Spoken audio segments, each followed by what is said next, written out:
Okay.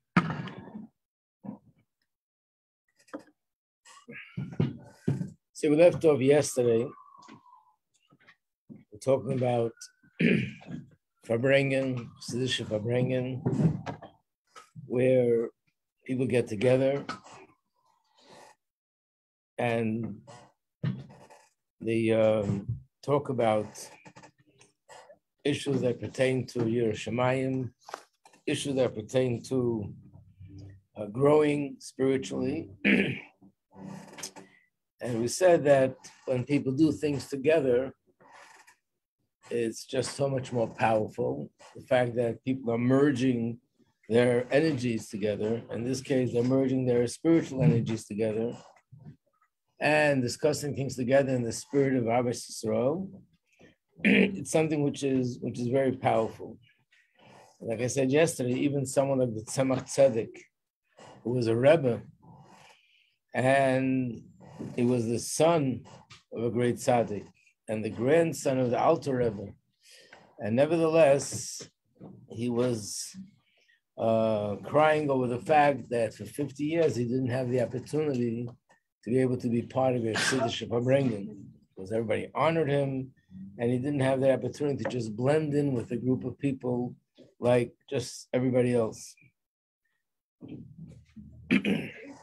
Of course, part of the reason for Verbringen is also, it says, Ein Adam Roya Nigi Atzma, which means that a person doesn't really see, or Ein Adam Roya Chayv L'Atzma, a person doesn't see their own faults. Human nature is that when you look at someone else, you notice things that they're doing which are wrong. In fact, when you look at someone else, you might even notice every little detail that's wrong and point it out and be upset about this or upset about that. And when we look at ourselves, it's not that we necessarily justify it. First of all, we don't even see it. We don't even realize. There are people that are criticizing others about certain things and don't realize that they themselves are guilty of the same thing. But we don't see, just like a person can't see their own face unless you have a mirror, we don't see our own faults. And if we do see our own faults, we always feel that it's justified because of this reason, that reason.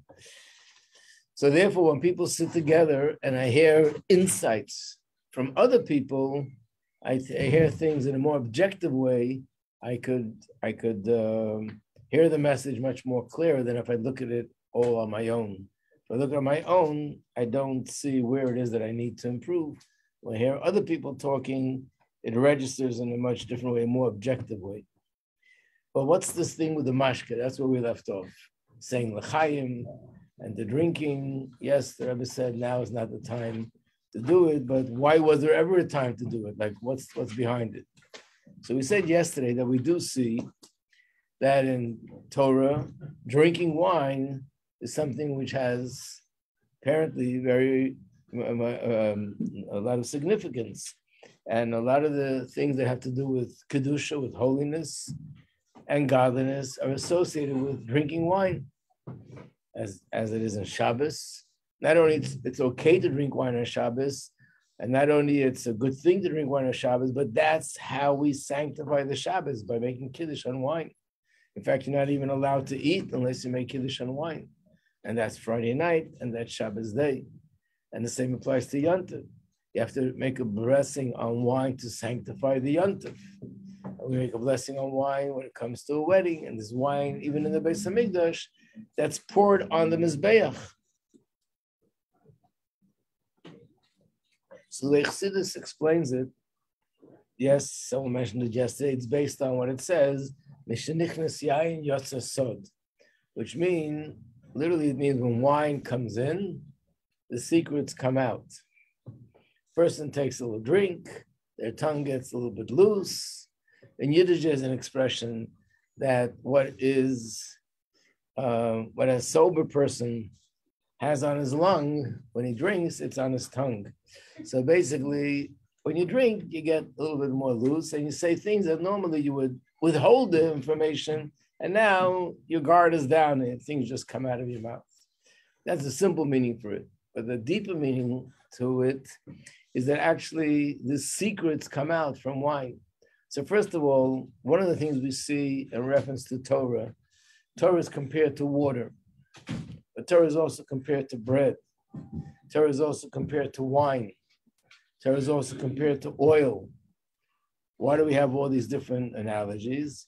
The reason is because they all represent different parts of Torah. We know that in Torah there's pshat, the simple meaning. There's drush, which is more insights into the words. Then there's remez, which is gematria. And then there's soid, which is Kabbalah. And then there's Chassidus, which is even beyond Kabbalah. So because there are so many levels in Torah, therefore it has different names. What does wine refer to? Wine is the secrets of Torah.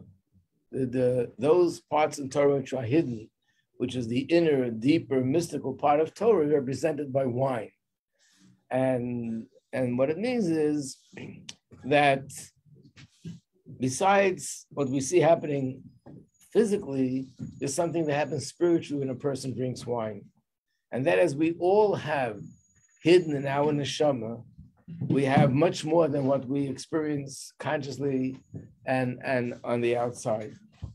Just like we spoke about before, about every Jew has a neshama, and the neshama really wants to do things for the right reasons. Every Jew has a neshama, and the neshama has this unconditional love for Hashem.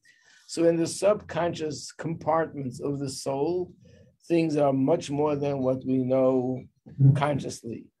And when it comes to Shabbos, which is a holy day, and we want to benefit from this holiness, we want to be able to absorb this holiness, the reason why we drink wine is because wine allows a deeper part of the neshama of the soul to surface. So for example, you probably learned the halacha that when Shabbos is over, you make a bracha. Besides you making a bracha on the fire, you make a bracha on besamim, on incense. What's the reason we make the bracha on the incense? So the answer that's given is because on Shabbos we have an extra neshama, and if the Shabbos is over, that neshama goes away. So just like physically, if a person chas v'shalom faints, which means their soul went away, you use incense, something strong smelling salt, to wake them up. So too, when Shabbos ends, and when neshama goes away, we need to smell something very strong to sort of wake us up. It's a nice analogy, but what does it mean? This is what it means. When we say we have an extra neshama on Shabbos, it doesn't mean we have a new neshama that descends from a different planet and comes into our body. It means there's a part of my neshama. That's the hidden part of my neshama. And the reason why it's a new neshama or extra is because normally that part of my neshama is more hidden. And I don't really feel it consciously. On Shabbos or on Yom Tov, it rises to the surface. There are different levels, what happens on Shabbos, what happens on Yom Tov. And therefore, that enables me to sense the holiness of this day and to be able to absorb it. Drinking the wine has in it the power to open up those hidden chambers of the soul, and that enables me to feel the holiness and the godliness that's dwelling on this day more than I wouldn't have been drinking the wine. That's why it's there.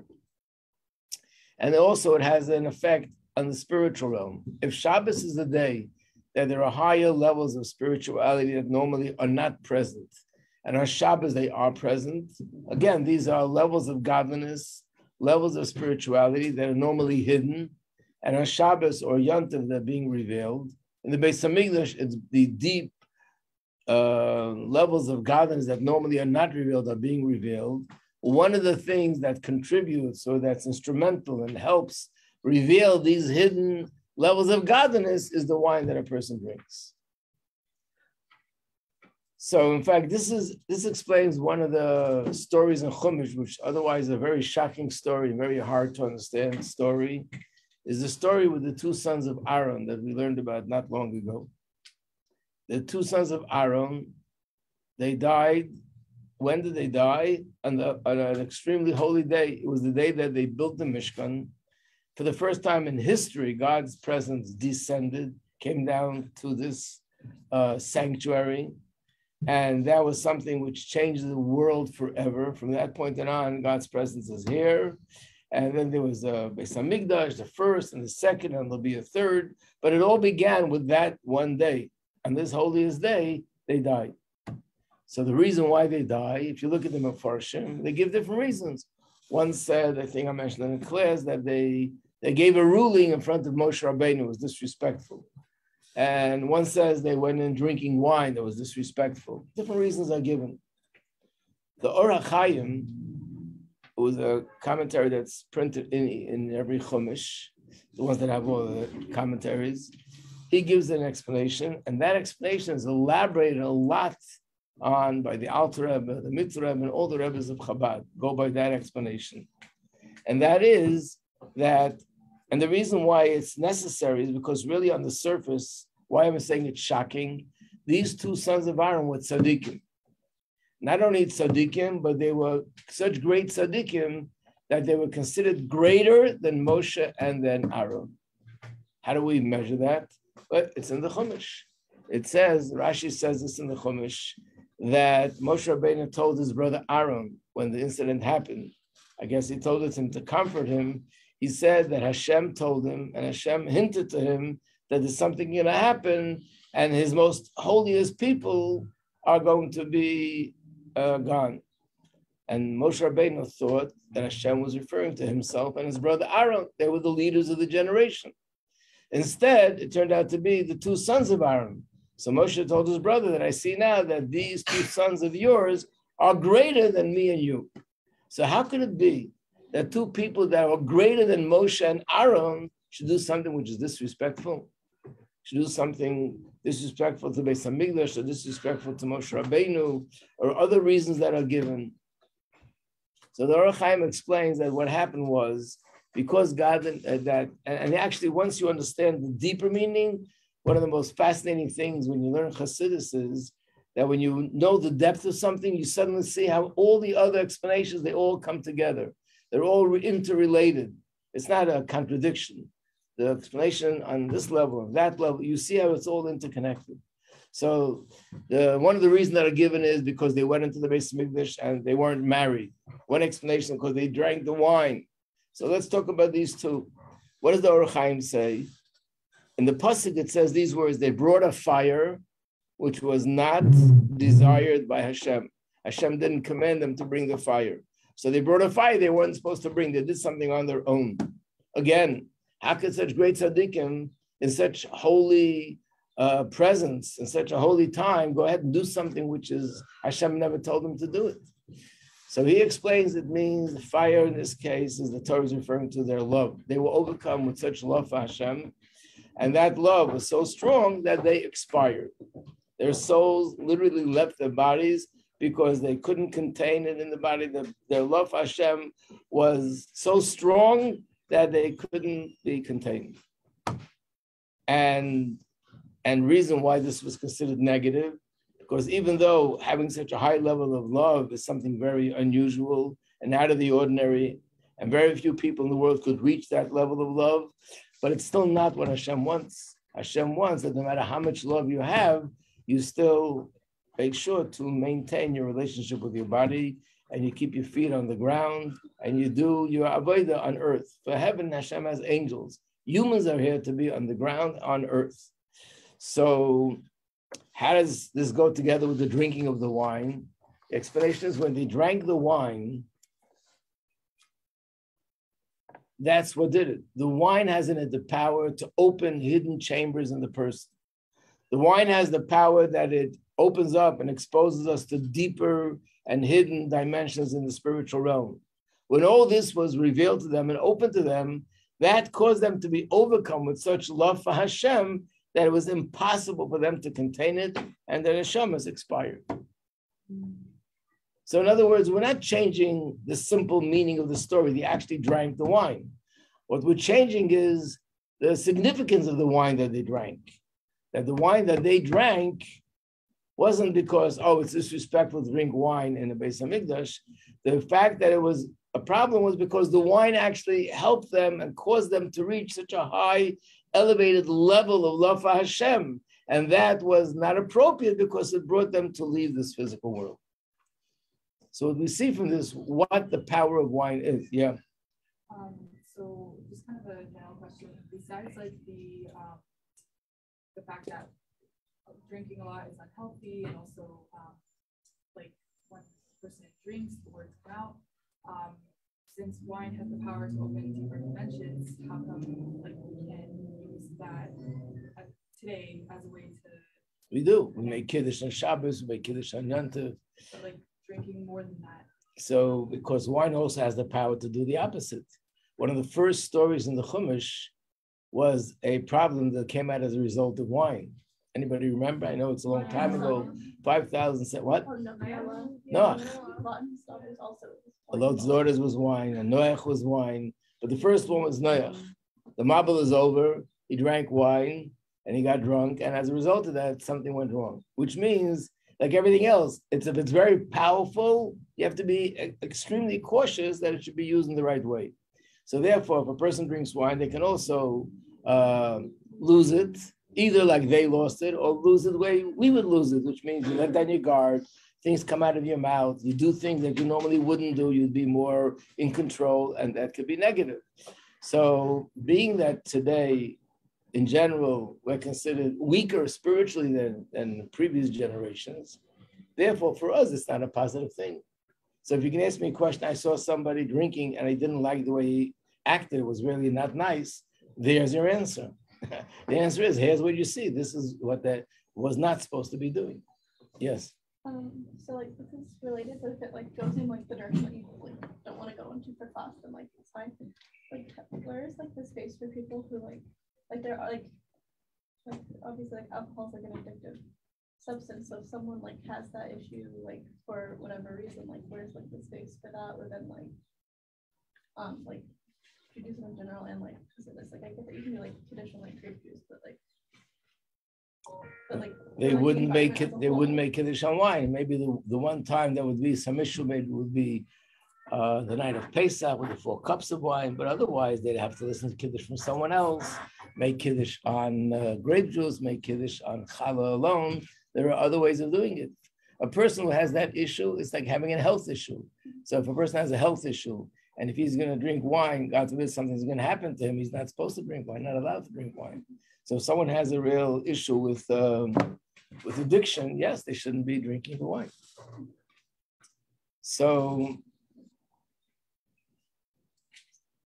I just want to add, because this also came up this morning, that whenever we say something which is an explanation according to Chassidus, sometimes it means it was a totally spiritual experience, but most of the time, it doesn't negate the simple meaning of the pasuk that they drank physical wine. But what we're doing is we're adding something, a whole new dimension to what was the effect of the wine, not the way it appears on the outside. I always think of this analogy, maybe I told you this once before, but I think it's a perfect example that this child once told his parents that I never knew that our next door neighbors are so poor. So the mother says, and how did you find out now that they're so poor? She said, you should have seen what just happened. Their baby swallowed a penny and they were hysterical.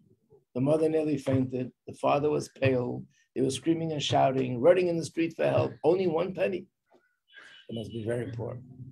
So when you look at a story like that, the facts are true. The baby actually swallowed a penny. The fact that the mother got hysterical, almost fainted, is actually true. She almost fainted. What the child doesn't understand is what's the reason behind it? What was going on? The child thinks it's about losing a penny, but really it's about, God forbid, losing a life. And that's the way it is in Chumash. When it says in the Chumash that the brothers were jealous of his brother Joseph, because he had a coat with a lot of colors, if you're childish, you think of it, yeah, I would also be jealous if someone had my brother or sister got a coat with a lot of colors. But then when you learn who was the Yosef and who were the brothers, they were great tzaddikim, and what level they're on, you understand it was a coat with a lot of colors, but it was much more significant to the coat, to the colors, to what was it all about. And the same thing here. It was wine, but there's something more to it, not just the fact that they drank wine and they were acting inappropriately. So as a result of that, when it comes to having a Chassidic Shifabrengen, people sit together, one of the things you need is be able to let go of yourself, go beyond yourself, not to be more objective about yourself, to be more emes, and by saying l'chaim, that helps bring that out. So again, that's why it was done in the time that it was encouraged to be done. But the reason why now it's not encouraged, of course, it leads to negative results. But the basis for it, why such a thing was a positive thing, is because that it helps a person. We have a nefesh bahamis, we have an animal soul. It gets in the way, and by saying l'chaim and drinking wine, or if it's mashke, which is also related to wine, but it's generally the same idea, that this is to help me overcome my inner obstacles, inner things that are blocking, and be able to sort of come to my real deeper self and bring that out. Are we also going to explain why, like, women's upbringings, they don't drink? I leave that up to the Jewish home class, to the women to explain why that would be tznius for women to drink wine. And it's perfectly okay to bring it up in class, and they should explain it.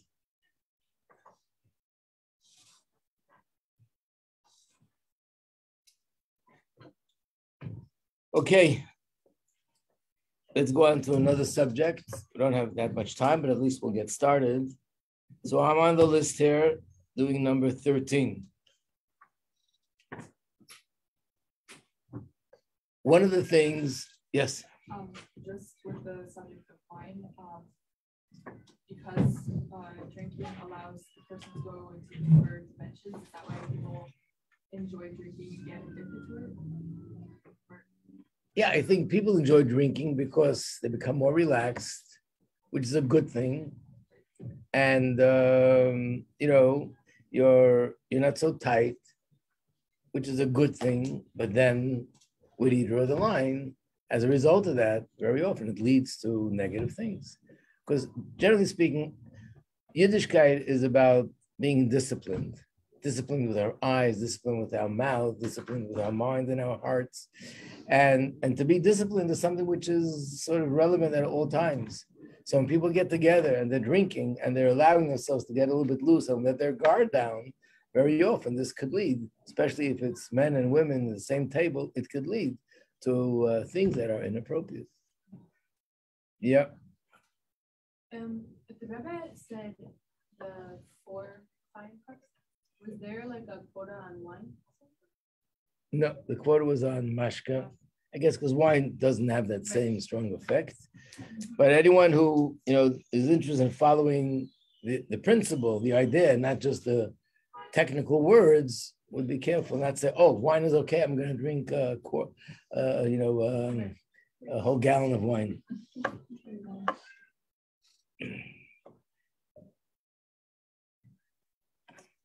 So number 13 I wanted to touch on is the subject of Chassidic garb. Everyone knows Chassidim are identified by the way they dress. They dress differently. And even amongst Chassidim, there's so many different ways of dressing differently. In fact, generally speaking, that's one of the ways you identify somebody, if they're a Chabad Chassid, or a Satmar Chassid, or this kind of Chassid, or that kind of Chassid. These Chassidim wear white socks. These Chassidim wear black socks. These Chassidim don't show their socks altogether. These Chassidim wear a hat that goes up like this, and these Chassidim wear a hat that has some sort of a fur on it. These Chassidim wear a shtreimel. One wears this kind of shtreimel, another one wears a different kind of shtreimel. And these people wear long coats that have a split in the back, which is Chabad, and other people live a long coat that has no split in the back. All these differences, that has become one of the ways of identifying the chassid. In fact, unfortunately, there's some people that their knowledge of the subject is so poor that they think this is it. This is what a chassid is. Depends what you wear.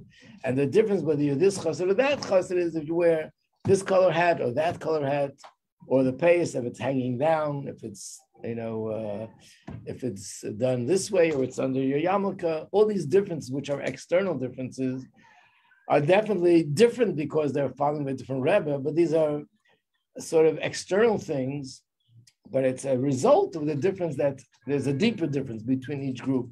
And we're going to go into that a little bit probably next week. But in general, what is this reason why Hasidim are so much with this special garb? Is it where you came from? What? Is it like where you came from?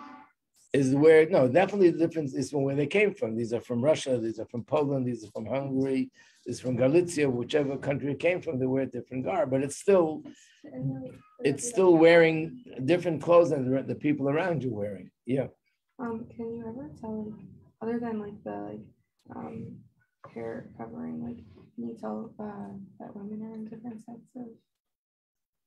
There is, in certain groups, there are differences, but it's less noticeable. I mean, there are less things on the outside that you would know. What was the question? If there's such a thing by women from other Chassidic groups, that also makes it so obvious which group they belong to. But, I mean, some do have different head coverings for marriage. Different fashions.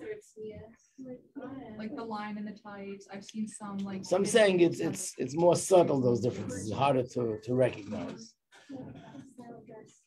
Yeah. They all have their own stores. Yep. Well, in general, we find there's a concept in Torah. I'm just going to say this one word, and later we'll go into it more. In general, we find there's a concept in Torah that the clothing people wear should be able to distinguish that we are different. In other words, there is a sort of an ideology that we do everything that we can not to be different. We blend in. If we live in America, look like an American. If you live in France, look like someone that's French. If you live in another country, look like the people of that country. But the truth is, when the Yidden were in Mitzrayim, it says that they went out of Egypt in the merit of three things that they did. One is that they didn't change their Hebrew names. They didn't take on Egyptian names. One was that they didn't change their language. They stuck to the Hebrew language. And the third thing was that they didn't change their clothing. They would dress differently than the Egyptians. So we see from this that, on the contrary, a Jew should have something in him that distinguishes him from others.